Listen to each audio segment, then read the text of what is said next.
Hi, everybody. Shahid Buttar here. Welcome back. Thank you so much for joining us this week. We've got an exciting discussion planned for you tonight. I'll leave it to my co-host for this week, Gina Kim, to introduce the show. I'm really excited to be joined by Gina. She comes to us having spent some years at the Young Turks. Gina, thank you so much for co-hosting with me today. Thank you so much, Shahid, for having me on the show. I'm really excited to be co-hosting with you. Hello, everybody who are out there watching. I do want to introduce this kind of new setup that we have. We are 33 and out. And what is that? We're going to stick to a 33-minute live stream. Here, let me just put up my counter here, just so you know.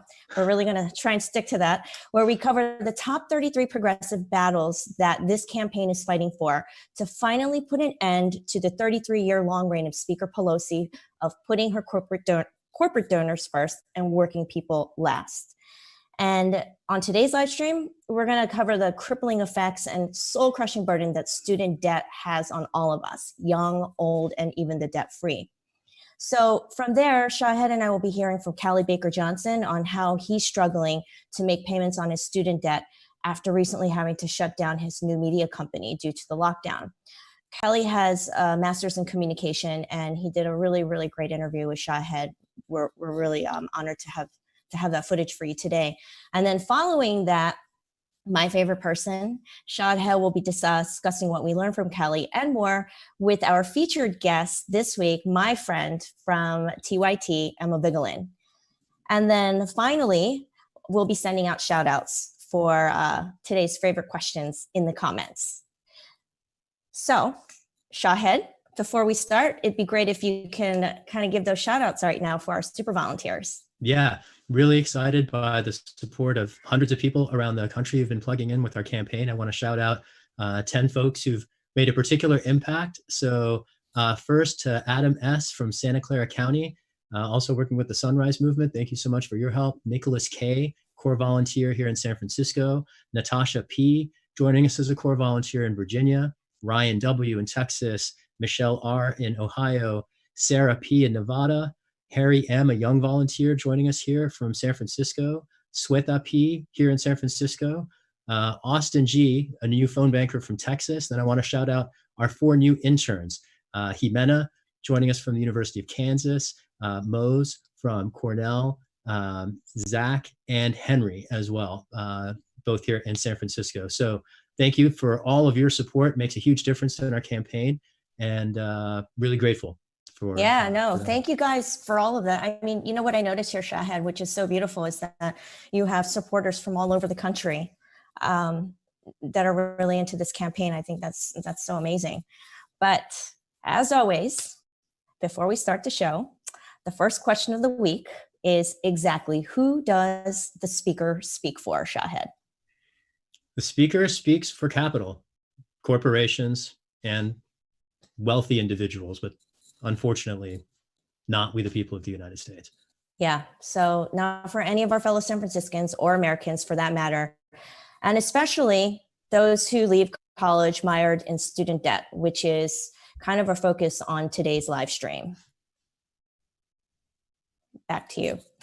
So yeah, we're going to talk a little bit about the student debt crisis and the burden it presents, not just to young people and to students, but really the systemic pressure that student debt asserts on our broader economy and the costs that we all pay, whether you yourself might be, like me, bearing the burden of a student debt indenture or unfortunately, just observing it in others. So first, there's a point here a powerful point to make about the economic stimulus that student debt relief would represent. Student debt relief would, you think about the economic crisis in the face of the pandemic and the joblessness and the mounting unemployment claims. In the context of student debt relief, we could create as many as 6 million jobs. And the point here is that we should be leaning into opportunities for economic stimulus, not running from them, and to chain entire generations to crushing debt burdens that, particularly in the context of an unemployment crisis, they're not in a position to pay back, ensures that the aggregate amount of the debt will only continue to grow. That's been part of the story of the accretion of student debt over the last many years. We're pushing $2 trillion at this point, which is an insane amount of money for people to be obligated to simply for the opportunity for them to get educated and contribute to the economy, right? Education in itself is an economic stimulus, and we should be encouraging that, not discouraging it. Now, there's an unfortunate point here to raise about the role of corporate Democrats in the past with respect to student debt. And, one of the reasons why I would frankly have preferred seeing any other of the Democratic nominees as the one challenging Donald Trump for the White House is that Joe Biden in particular has an especially unfortunate history with respect to chaining students to their debt burdens by denying them the opportunity to seek bankruptcy protection as a relief in the same way that, for instance, industrialists or investors have opportunities to claim bankruptcy relief to relieve debt burdens. Students don't have that opportunity, and for better or worse, we have Joe Biden, among others, to thank for it. And corporate Democrats here have certainly, time and time again, stood on the side of banks, not on the side of young people who have, particularly because of this discriminatory bankruptcy regime, been forced uniquely to bear the costs of the 2008 financial crisis and now an economic crisis that we're struggling with in the face of the pandemic. Now, this has showed up in some really pernicious ways. It's not just the case that people aren't able to, for instance, pursue discretionary spending. Student debt burdens constrain people from pursuing other life events like buying a home, like having a family. It's striking that the aggregate empirical birth rates in this country are declining, and they have been for 10 years. And the burden of student debt is a crucial part of the story. Um, if we compare, for instance, what we have squandered on military industrial adventurism, right? We've spent as much money on the aggregate student debt burden as we have on a particular fighter jet that cannot possibly meet the needs, the national security needs of the future. And part of the concern I certainly have is this the gross misallocation of our public resources. Student debt relief would create 6 million jobs, or we can have a stealth fighter that can't meet the national security needs presented by a pandemic or a climate catastrophe, a military industrial boondoggle engineered to address yesterday's threats, not today's. And one of today's threats is not just the crushing debt burden, but particularly the impact it's had on family planning decisions. And you can see to countries around the world, Japan comes to mind, what happens when you have aging populations that aren't able to fill in, with a replacement rate or immigration, young people in the phases of our lives where we're working the most. And so you can see this again demonstrate itself visually in these charts over the last decade. You can see the fertility rate and the birth rate go down. And it's interesting that Speaker Pelosi, the person in Congress who I am running to replace, did not support a proposal for student debt relief to the tune of $30,000 for all borrowers that was proposed by a member of Congress in the squad who I admire and hope very much to embolden and support in Congress, Representative Ilhan Omar from Minnesota. So that gives us a little bit of a background on the issue. There's a striking further piece to this. If we think about, I often say with respect to housing, that our housing policy might look very different if the Democrats weren't led by a wealthy landlord. And it's interesting that the figure who leads the Democratic Party is herself someone who hasn't likely had to struggle with the challenges presented by student debt because she herself is quite wealthy, was born into wealth and privilege, and has not had to endure the same challenges as the rest of us. Nancy Pelosi's net worth is, let's just say, much more than mine. And either of her refrigerators is worth more than I am. And, the class interests that she shares are apparent in the legislation, both that she has supported and that she has rejected. And declining to support student debt relief reflects the predictable choices of someone who hasn't had to deal with this. A recent survey suggested that 1 in 12 Californians challenged by student debt have contemplated suicide due to their financial burden. These are risks and problems that we do not need to undertake if we reshifted the money that we've squandered on the F-35 Joint Strike Fighter to student debt relief instead. We could actually save lives and encourage new ones being made, right? There's between the birth rate and the suicide threat. This is a matter of life and death for a generation of people. And because it is a generational scale, it's also a matter of grave existential risk to our economy writ large. It is, interesting to note the generational impact of wealth distribution, the upward redistribution of wealth from working people to the 1%. And capitalists have left, generationally speaking, millennials and Zoomers holding the bag. And you can see this particularly reflected in the average millennial net worth of $8,000 contrasted to, Pelosi, her net worth is worth about 15,000 people.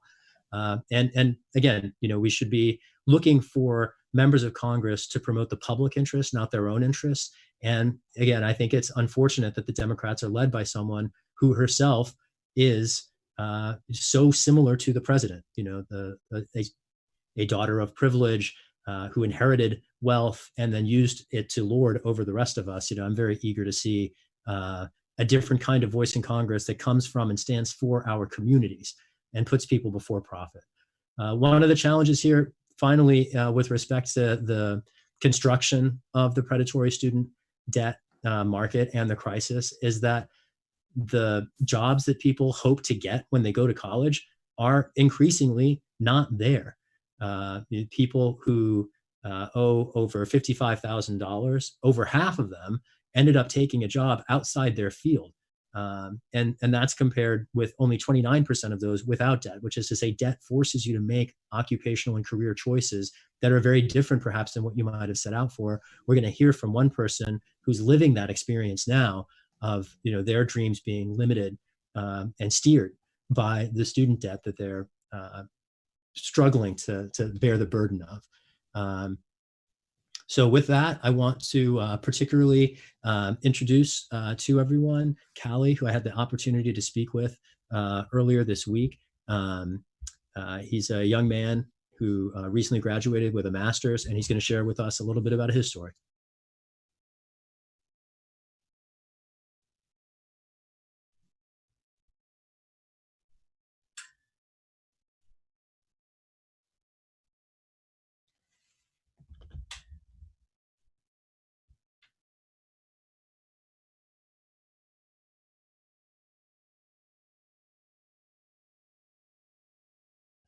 No problem. No problem. Glad to help out. Glad to be here.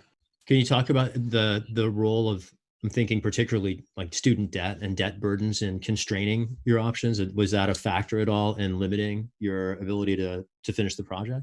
I feel like if I didn't have this debt as kind of this thing over me, I don't feel like taking steps that I've tried to take to kind of almost just make a small business, which is not the craziest thing in the world, wouldn't have felt like I was, jumping off a cliff and putting my life on the line. That you're still struggling with some. When I came out of law school, I had about $250,000 in student debt. I still have about 50,000 20 years later that I'm paying down. How bad is the mountain you're facing? I think it's more towards what you were like right when you were coming out of school. Okay. I think maybe it's definitely over. I'll be very honest. There's a certain point where it's so big you don't check anymore. You know what I mean? Like you see the number on Nelnet and it's just like, well, that's huge. The numbers don't. It's big. Has debt at all inhibited choices for you around questions like having a family or questions like that? There's lots of things I would have done or would have liked to have done if I had more money in my pocket. If it was buying a house or, even just, things like an engagement ring or something like that. Mm-hmm. Those things, money, it doesn't just keep food on your table. It kind of helps you hit landmarks in life that you're expecting. And I'm living with family right now. Okay. In large part because there wasn't really a way for me to kind of take this leap to bet on myself and also, just pay rent in LA and stuff like that. So it was a temporary thing. I've now been here longer than me or my family intended for me to be here. But and now who knows when that's going to end exactly. So it's been a stressful situation. I hear that. And I want to, you're not alone. I think a lot of people are grappling with many of these same challenges. And when you talked about the burden of debt and how it inhibited your ability to pursue your dream and to, for some people, the dreams are creative, for some people, the dreams are entrepreneurial, but this idea that student debt is shackling a generation of people. Talk a little bit about, my understanding is you're working in the gig economy at the moment. Can you talk a little bit about the experience of, meeting your needs at the moment through the gig economy? Kind of right before COVID hit, I was doing DoorDash and other kind of just food delivery services and stuff, just to kind of keep some money in my pocket and keep my bills paid. But as I think I told you, I've been living with family, and I was kind of uncomfortable, and they were a little uncomfortable. They're older than I am. Once the pandemic hit, the idea of kind of driving and dropping off food and picking up stuff, but I felt uncomfortable, and I think the rest of my family felt uncomfortable with me doing that, living with them. They're a little older, so I'm kind of back on the gig stuff now, and it's very dry. And I would just ask you this: if we got to a point where in Congress we were passing student debt relief and ensuring that education was free, and that people who had overwhelming student debt burdens, just like business owners could relieve their debt burdens through bankruptcy, like if we just allowed those opportunities for people to not be chained to their student debt indefinitely, how much would that change your life? Like, would that enable a different set of opportunities for you? Oh, absolutely. I don't think there's any question about that. I think that would change not just my life, but I think it would change the lives of most of my friends and a lot of people that I know.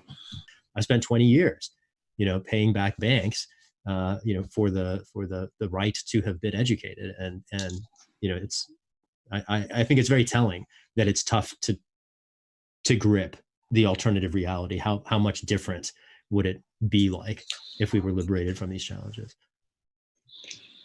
Yeah. Things would be very, very different. Things would be very, very different. I personally feel very strongly that your options shouldn't be limited, and the options of an entire generation should not be limited because of public policy decisions to force you and everybody else going through college to pay the cost of basically administrations and administration salaries. That's something that we have the public resources to do. Public education, at least in this country, was long cheaper at the point of getting educated, and it is particularly because we have made public policy choices to defend banks' interests instead of those of students and instead of those of young people seeking opportunities. That's why you are bearing this burden, and it doesn't have to be this way. And I'm very eager to do what I can to make it very different. I want to thank you for sharing so much of your experience and your life with us. No problem. Hope this was helpful. Hope this was illuminating in some way, shape, or form. Happy to help out.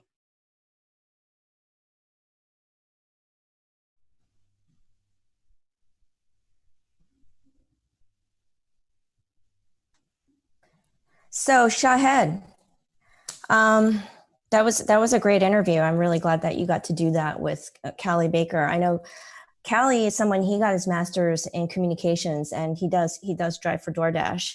And as you alluded into in your presentation, I mean, the problem that we have right now is that we have to sometimes make some hard decisions. But one of the things that I really do appreciate that you brought to light is that not only is there this financial hardship, but some people end up committing suicide. There's like the whole mental illness aspect of it, the pressure that it puts on some people. And I think that's kind of an aspect that we don't often get to see. So thank you for that.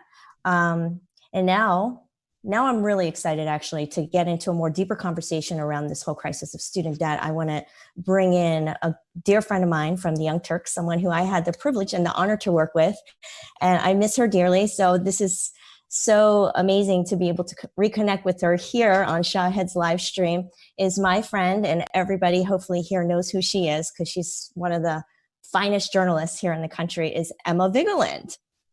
Hi, Gina. I'm excited. Wow. I don't know if I can live up to that intro that you just provided to me. You're setting me up.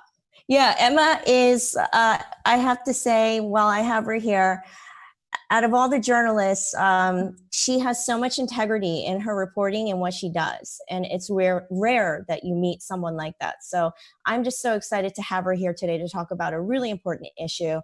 And so Shahed and Emma, I will leave you to this wonderful discussion.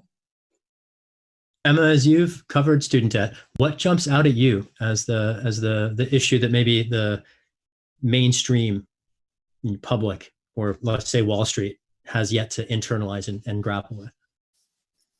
So the thing that sticks out to me more than anything is when Medicare for All was being discussed at length in the Democratic primary, it was always about the cost. So, for example, every question was teed up to Bernie Sanders of how unrealistic is this proposal? Look at the cost, look at the price tag. And, other candidates were allowed to extrapolate on their ideas, but it was always framed in a negative way in terms of the cost of Bernie Sanders' programs. But I digress.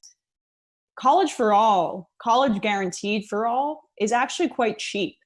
There are different ideas, but one of the ranges of costs is $70 billion a year. That was the Sanders proposal.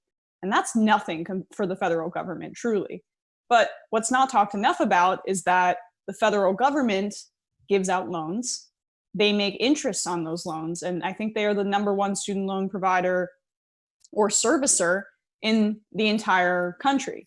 And interest rates vary by year. Last year, I believe it was around 4.5%. but they make money off of students having to go into debt to go to college. And I think it's unconscionable, but it's one of those realities that the American public has agreed to without fully diagnosing and understanding how immoral it is. I've seen Betsy DeVos propose privatizing that burden, sort of making it even worse. Can you talk a little bit about how much worse that would be than how much worse the crisis could get if we followed that right-wing lead? Well, yeah, I mean, we already see how unethical the servicers for these loans are if you're not getting them from the federal government. I mean, pick your poison, but the worst evil is to get a student loan from a private entity where basically you could go into forbearance. There have been many reports that they encourage students to go into forbearance because the interest still accumulates when you're paying off those loans. And they like that because then down the road, they're going to have to pay off a little bit more. But it's just a quick fix for someone who's in dire need of holding on to a bit of cash. And so it's immensely predatory. And when you talk about Betsy DeVos, she undid the measly things that President Obama's administration did during his time to kind of cut back on that predatory nature. She, in fact, took unilateral action basically at the Department of Education to hide information that she was getting from those student loan servicers when it came to providing that information to the Consumer Financial Protection Bureau, which the Trump administration has decided to completely hollow out. But that's just one of the examples of how corporate this administration is, obviously, but how when you don't make substantive changes like the ones being encouraged and talked about by Bernie Sanders, other big thinkers like Ocasio-Cortez or Ilhan Omar, et cetera, it's very easy to dismantle them. Part of why the healthcare system in Great Britain is so strong and difficult to get rid of is because it is substantive and because it is all-encompassing, even though they've had a strong conservative and neoliberal movement there, like we've seen in the United States. One of the things I've been surprised to discover is just how many students struggle to get into the principal balances of paying down their loans. Like how many people get stuck for a long time just paying down interest, to your point about how lower payments stretch out the debt burden and ultimately can increase the aggregate amount that somebody is paying back over time. Can you talk a little bit about that, how the erosion in the job market has complicated the repayment picture for people and what that has led to in the aggregate? Certainly. I mean, especially in what we're seeing with what you talked about in your interview, the gig economy, it's much more difficult for people who they aren't provided healthcare benefits through their job, other expenses that aren't provided, but they are able to get quick cash by doing things for DoorDash, Uber, Lyft, et cetera. That makes the burden even greater. And then we're talking about this current economic landscape, which is even more dire than I think any politician or any pundit on television is talking about. I saw on Financial News Network saying that, we're going to be back to the unemployment rate at the start of 2021. 10% unemployment rate at the start of next year is the best case scenario. Yeah. So just imagining, say you wanted to get your master's degree, say you wanted to become a doctor, say you wanted to, work in a field that required more schooling. And now you're looking at this market where there's a shortage, although the doctor thing wouldn't necessarily apply there. That burden is going to be even greater, almost insurmountable. And we touch on the mental health aspect of it too. Conservatives talk all the time about the American family, buy a home, white picket fence, whatever. It's impossible when you have this albatross around your neck and you're not able to get married. You can't afford an engagement ring, as was discussed in that interview as well. You can't afford a wedding. You can't afford to have kids. You certainly can't afford a mortgage. So they've made it impossible for an entire generation, except for the top children of the top 10%, basically, to live up to the expectations that they set. And then they spit in millennials' faces and call them lazy and say it's because we buy too much avocado toast. Well, and that derision, I'm thinking about a particular presidential nominee declaring publicly that he had no empathy, for instance, for that generation. The derision of the burden that people are facing, I think, has led to some of this inaction in Congress. Do you want to talk a little bit about some of the proposals that have been offered? You mentioned Bernie Sanders and the College for All proposal. I'm thinking about Ilhan Omer's to offset $30,000 each for borrowers. Are there any other particular policy proposals responding to the debt crisis that the corporate Congress has seen fit to sit on and not move forward that come to your mind? Honestly, those are the major ones that I would have talked about that you hit on there. I think that there is an interesting phenomenon there. I was actually talking about this last night with my family in our very fascinating quarantine discussions where we're all cooped up together, was about just how it's really hard to get advocacy that's more specifically tailored for millennials or young people through Congress because they're older. And I'm not ageist. Your opponent, Nancy Pelosi, is 80 years old. And I do think that affects her worldview, but it doesn't necessarily have to. Obviously, I supported Bernie Sanders in the primary, but it just makes you that much disconnected from the realities of a generation that is completely burdened by the crime, just the crime of wanting to get an education or being told you needed to, or you were not going to be competitive. Take an unpaid internship. Spend hundreds of thousands of dollars at this college, get an extra degree. And then, by the way, you won't be able to get a job to pay that off. The debt is going to accumulate and these banks and servicers are going to get rich. It's hard to get that through someone's head who's older and, going to college was what, $400 a semester back then? And specifically, as you talked about earlier, someone who is that egregiously wealthy doesn't need to always be the case. I understand that. Well, some wealthy people can be great advocates for other policies, but it's in conjunction with everything she stands for in Congress that makes it a pretty clear picture in my view. Yeah, the 33 years that Pelosi has represented San Francisco have seen any number of changes in the surrounding economy, culture, and she still remains very much sort of trapped in Reagan's America and has a limited vision of political possibility by virtue of that generational. Can I just quickly, because that's such a great point, just touch on that. I think that there are Democrats from that generation that have a sort of PTSD when it comes to thinking big. They're terrified of being called a commie or whatever. I mean, democratic socialism, it's I know you identify as one, Shahid, and it's sweeping the nation, and it's not a dirty word anymore, but they cannot get out of that framework. And part of the reason they refuse to get out of that framework is because their donors want that to remain the case. And so it's kind of this cyclical thing where, you don't believe there are any possibilities to make people's lives better that are substantive, and you're incentivized to think that way at the same time. Yeah, entirely too many people forget that democratic socialism is proudly and firmly rooted in American history. I think about President Roosevelt and this proposed Second Bill of Rights. He envisioned a universal right to healthcare and a right to shelter and a right to food. Those human rights are profoundly revolutionary in the context of the system we live in today. Do you want to say anything about that in terms of the long-term changes in the Democratic Party, in terms of the values of the party that were long established being abandoned in the service of those corporate donors that have come to grip the party and drive its direction in the years since? Well, certainly. I mean,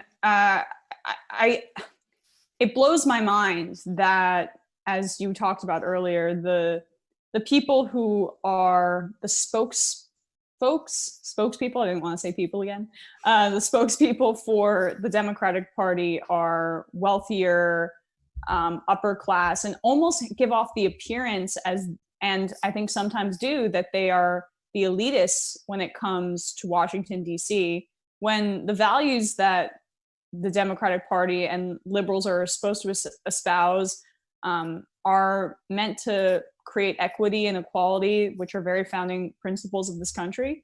But they have decided to give that mantle over in terms of perception to Republicans, so Trump can play faux populist and pretend to care about workers, and then Nancy Pelosi stands in front of her fridge with her, $20 ice cream, or Joe Biden remains and seems entirely disconnected from regular people. Hillary Clinton obviously epitomized that disconnect from regular folks and just epitomized elitism, and that's why she lost, in my view. So they've really moved away from that, and it's really hard to walk that tightrope to say that you are the more pro-worker party when your leaders exhibit the exact opposite, maybe not exactly in the technical substance of the legislation that they're putting forth, but in their actions and aura.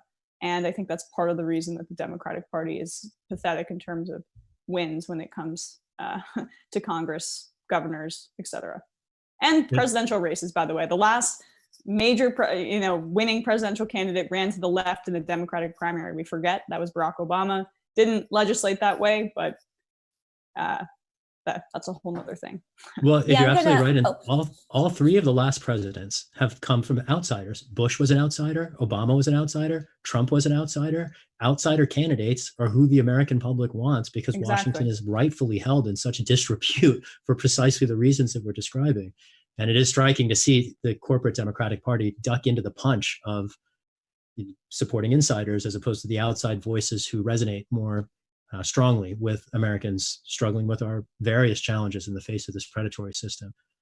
Gina, did you want to get outsiders like yourself, Shahid?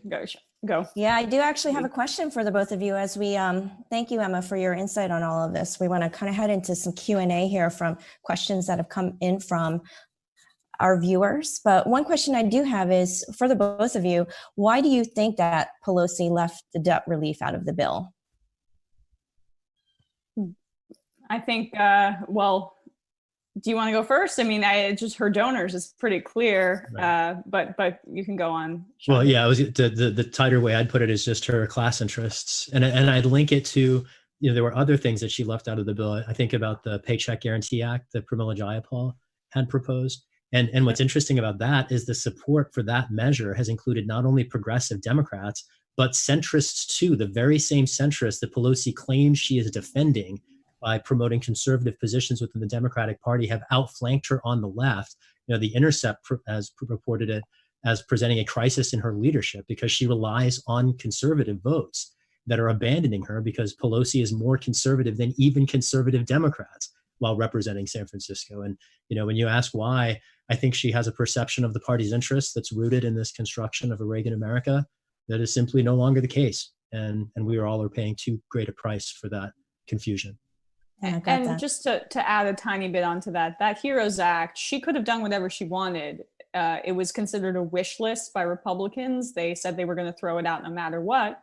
So might as well put what you actually want in it. And and people are saying, well, why didn't she go harder? What I think a lot of folks are missing is that those lobbyist bailouts, those dark money bailouts, those state and local tax deductions that help the rich, that is what she wanted.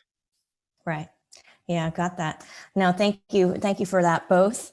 So Emma, we got a question here for you from Alex M from LA. If there was free college, would we have fewer quality student athletes? Oh, I don't think so.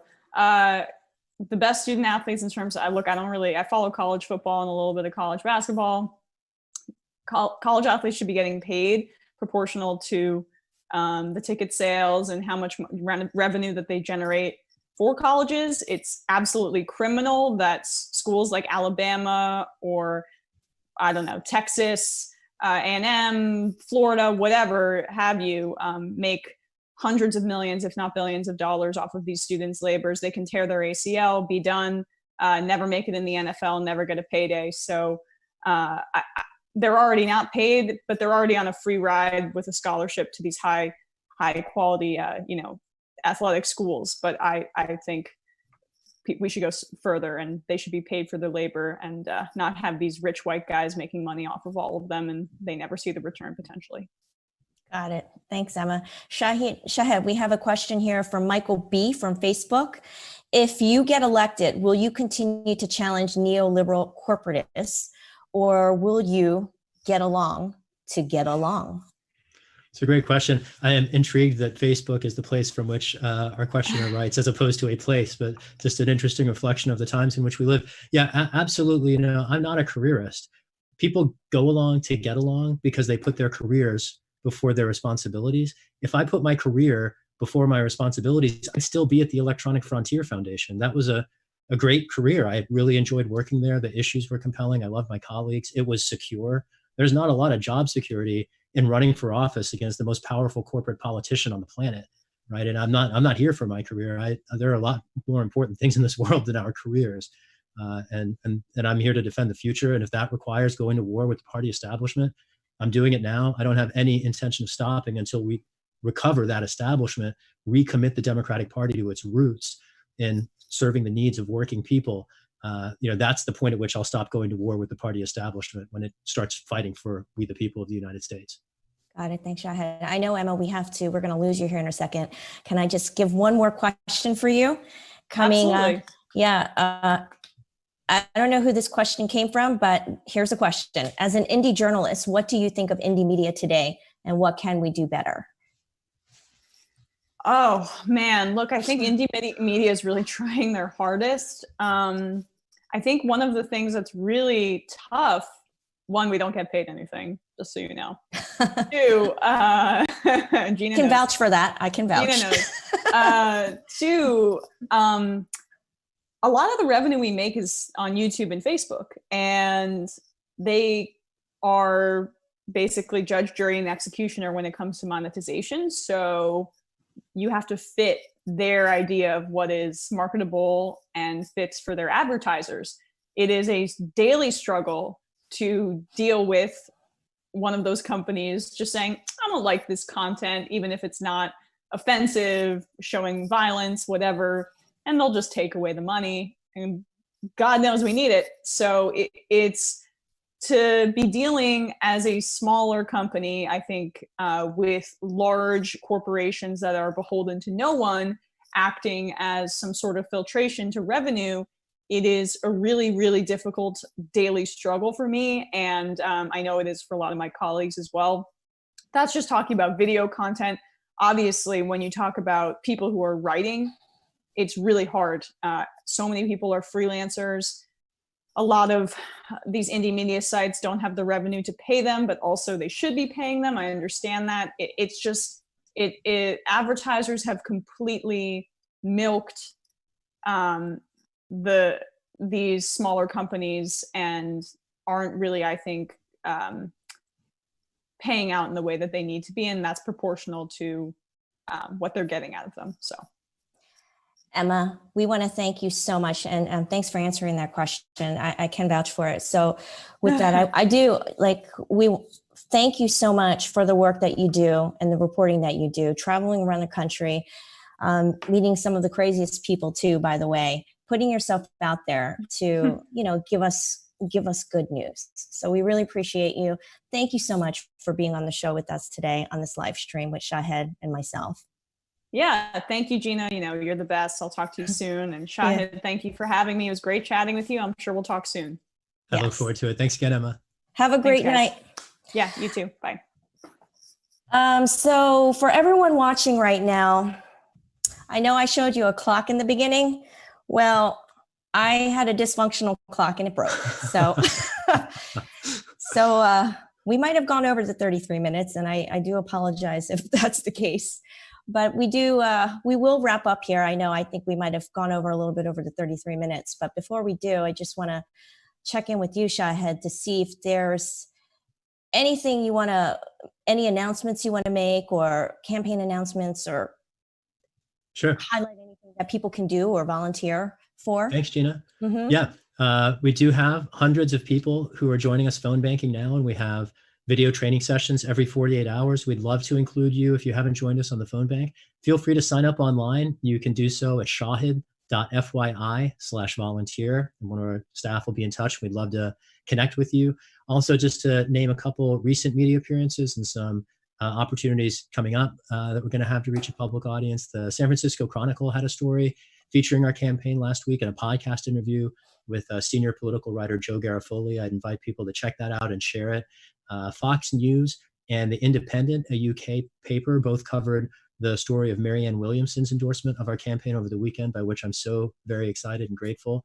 And then coming up, I did a live stream last night with an independent journalist, Savage Joy, which folks can check out. I did another one today with Walker Bragman in New York. And the first week in June, I'll be doing a live stream with Marianne Williamson, and I'm looking really forward to that opportunity to share views in public with her. So join us if you haven't before at shahed.fyi/volunteer. Thanks for joining us today. Back to you, Gina. Yeah, thank you all so much for joining us. And I'm not sure if you heard the song that was queued up in the beginning. And if you're wondering why we had that song, Want to Dance with Somebody, first of all, thank you for joining our first installment of 33 and Out. But that old Whitney Houston song that you heard, Want to Dance with Somebody, was the #1 hit in May of 1987. And why do we care about 1987? Well, that was the last time Speaker Pelosi ever felt that it was necessary to appear on a debate stage to defend her record and convince us why her brand of corporate dominated government for the 1% is best for all of us.